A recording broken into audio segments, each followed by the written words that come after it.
তুমি যদি সোধা মোক কেতিয়াবা মোৰ ভাল লগা এটুকুৰা সময়ৰ কথা, মই তোমাক কলৈ লৈ যাম জানা?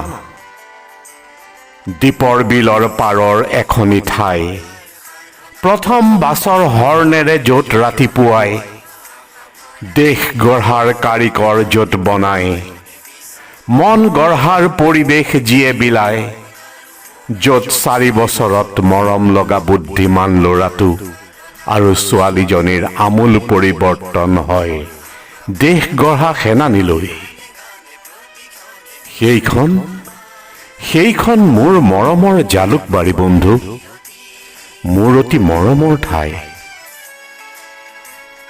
য'ত ৰাতিপুৱাৰ সূৰ্যৰ সতে আৰম্ভ হয় ব্যস্ততা, য'ত ক্লাছ, প্ৰেক্টিকেল আৰু ছেছনেলৰ লগত হয় সংগ্ৰাম, য'ত ক্লাছ টেষ্ট আৰু পৰীক্ষাই কৰে নিদ্ৰাহৰণ, য'ত কেণ্টিনৰ টেবুলত, কেমেষ্ট্ৰিৰ লেবৰ বাৰাণ্ডাত, উলুবাৰীৰ নিৰ্জনতাত, 8 নম্বৰলৈ আগুৱাই যোৱা ৰাস্তাত হয় হৃদয় দিয়া নিয়াৰ খেলা,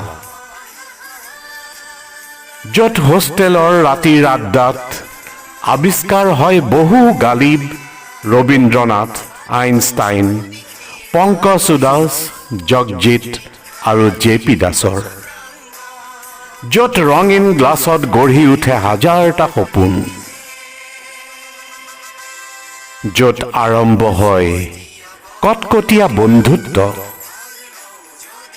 য'ত ইলেকশ্যনৰ শত্ৰুতা হয় বিলীন নিমিষতে,